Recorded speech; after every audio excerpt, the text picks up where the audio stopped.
Good evening. You're watching the main news on HKIBC. I'm Chloe Feng. Our top stories tonight.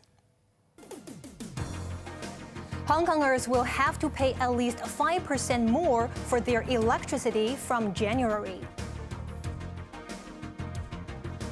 6 former Apple Daily executives plead guilty to conspiring to collude with foreign forces. And a COVID outbreak in Beijing is described as the most severe test since the virus was detected. Hong Kong's 2 power providers are raising charges from January. Environment Chief Ziji Wan says the government has tried to keep the increase to a minimum in the wake of soaring energy prices. It will be a bleak New Year's Day for Hong Kong, which will feel the global energy crunch as the city's 2 electricity providers put up prices. CLP Power, which serves Kowloon, the New Territories, and Lantau, is freezing its basic tariff for the 3rd consecutive year at 93.7 cents per kilowatt hour. But its fuel charge will rise by over 60% to 62 cents per kilowatt hour.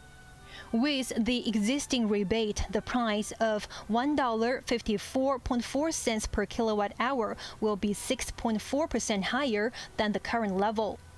Hong Kong Electric, which serves Hong Kong Island and several remote islands, is increasing its basic rate by 5% to $1.14.5 per kilowatt hour. Its fuel charges will be increased by more than double to 82.5 cents per kilowatt hour. It will also stop its special discounts next year, sending its bill to $1.97 per kilowatt hour, an overall increase of 5.5%. On a year-on-year basis, CLP's overall tariffs in January will be about 20% higher, while that for Hong Kong Electric will be 45% higher. Over the past 2 years, the energy prices internationally have surged. After receiving the tariff proposal, we have started negotiation with the 2 power companies with a view to keeping the tariff increase to the lowest level and minimizing the impact on the consumers.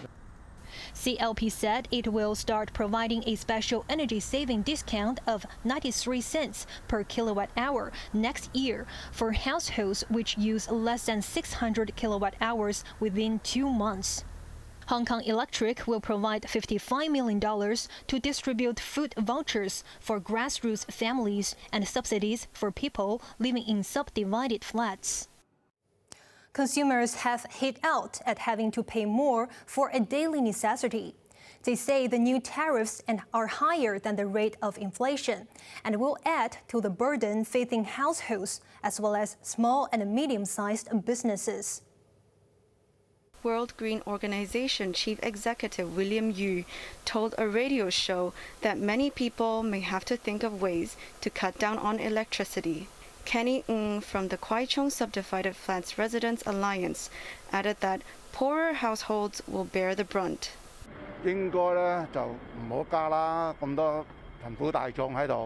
This man said the power providers should not have raised their tariffs, noting that the increase is higher than the rate of inflation. He will use less electricity, cook less, and use his lights sparingly. This man said he's powerless to stop fee increases, which he expects to keep rising. This woman said paying more for electricity will add to her family's burden at a time when jobs are scarce and wages are low.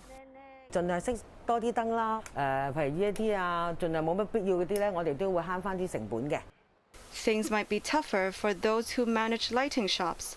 This woman is switching off as many lights as possible, saying that her 3-story store is already costing her at least $40,000 each month. They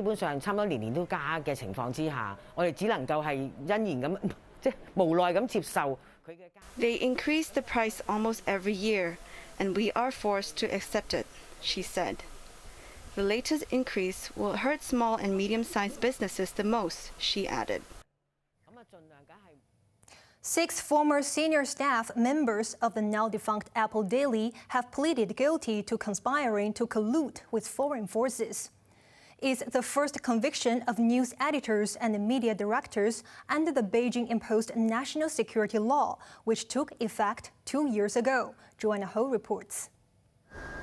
Police beefed up security outside the High Court this morning as 6 former senior executives of the now-defunct newspaper were escorted to make their pleas before 3 national security judges.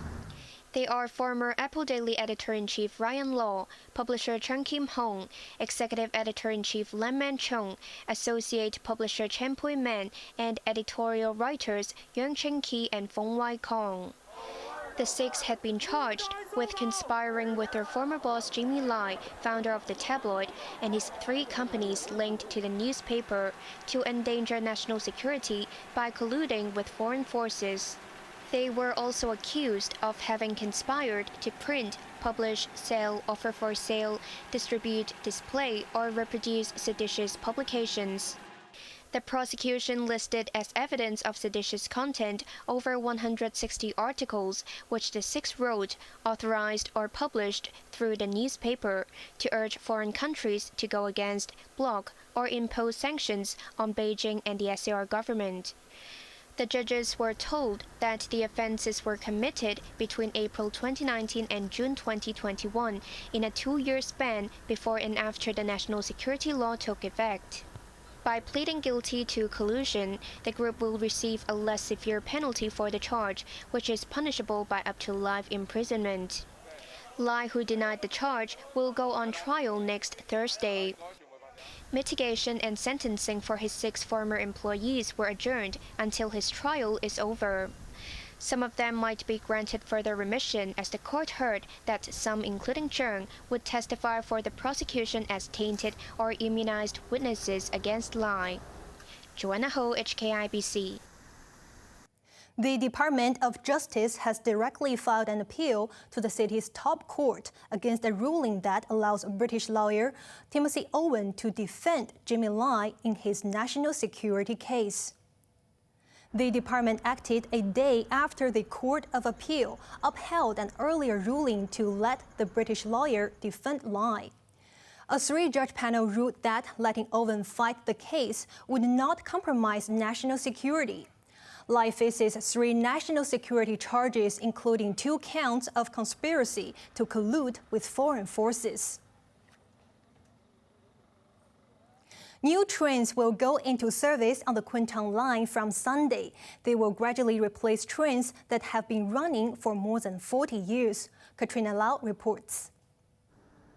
Hong Kong's sole railway operator has embarked on its largest train upgrade since it began operations in 1979.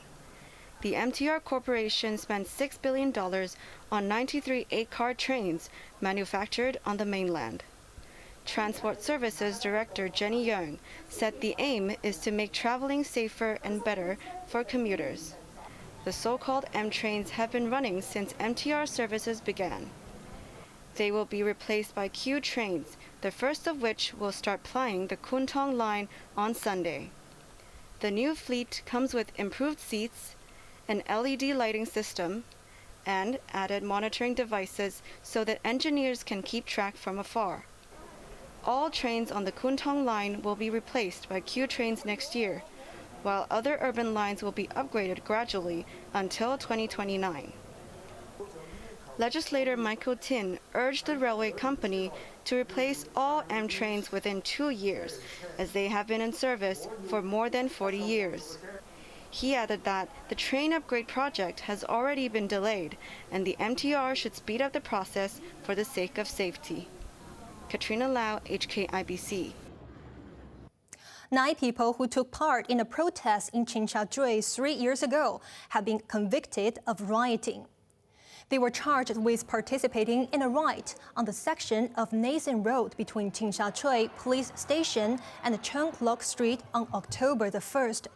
8 of them also faced additional charges. 7 were accused of possessing offensive weapons, including folding knives and laser pointers, and 1 with possessing a wrench and a cutter with intent to destroy or damage property. They will be sentenced on the 12th of next month. New COVID cases on the mainland have reached almost 28,000, close to the peak recorded in April. Officials in Beijing describe the latest outbreak in the capital as the most severe test since the virus was detected.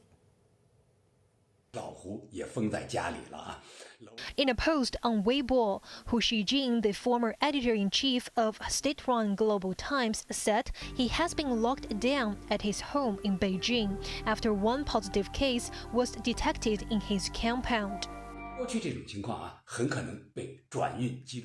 the past, we might have to go to quarantine facilities, he said. But now we can stay at home following rule adjustments, and this is good.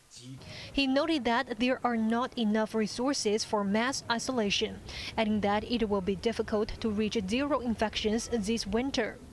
His remarks came as Beijing faced what officials said was its most complex and severe COVID test yet seen, with infections hitting a record daily high of 1,438. Parks and museums were shut from today. Those traveling to the capital will be tested during their first 3 days and will have to stay put until given the all-clear. More cities are resuming mass PCR tests or even lockdowns just days after local authorities tried to ease such practices. In total, the mainland registered 27,899 new infections yesterday, close to the previous peak of nearly 29,000 reached in April during Shanghai's prolonged lockdown. Guangdong reported over 9,000 cases and Chongqing more than 6,000. There were 2 more COVID-related deaths, taking the mainland's official death toll to 5,231. 3 deaths over the weekend were the first from the virus since May.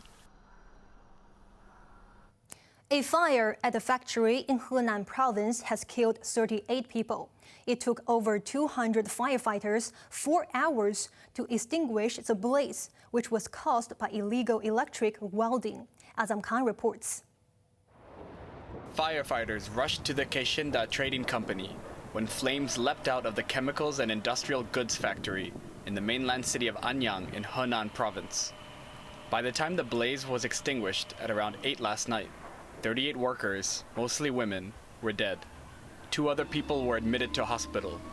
Local fire teams sent 240 firefighters and more than 60 vehicles to fight the inferno. It took them 4 hours to contain the blaze. Search and rescue efforts ended this morning. A preliminary investigation found that the fire started when workers were engaged in electric welding without following safety measures. Authorities said criminal suspects had been taken into custody in connection with the fire, but did not provide further details. Industrial accidents are common on the mainland because of poor safety standards. Last year, a gas explosion killed 25 people and reduced several buildings to rubble in the central city of Xi'an. Azam Khan, HKIBC. In Indonesia, rescuers are frantically searching for survivors a day after an earthquake rocked the main island of Java, killing at least 162 people. The epicenter of the 5.6 magnitude quake was near the mountain town of Sinjal, about 100 kilometers south of the capital, Jakarta. Most of the fatalities were caused by tumbling buildings. Many of the victims were children who were in school when the tremor struck at around lunchtime. Another 300 people were injured. The authorities fear that the casualty toll will rise, as many people are believed to be trapped in isolated regions. More than 13,000 residents were evacuated after the quake.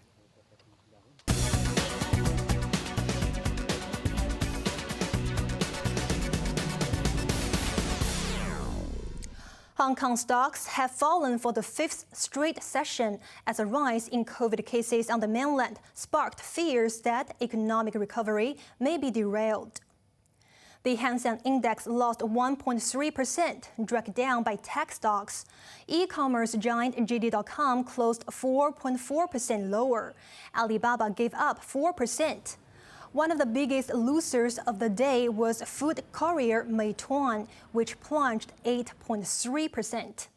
And as property woes on the mainland continued, Country Garden took a 6% hit. And now let's take a look at the markets. The Hang Seng Index closed down 231 points. Top 10 active stocks, Tracker found lost 25 cents, Meituan lost $12.60. China Mobile up 90 cents, and JD.com lost $9. Forex trading against Hong Kong dollar, the euro is at 8.02, British pound at 9.28, and Australian dollar at 5.19. Moving on to the UK market, the London FTSE is currently up 46 points. On to the weather now. It will be cloudy with isolated thunderstorms. Temperatures will range between 21 and 24 degrees. The showers will continue for the next couple of days. Now let's take a look at the weather around the world.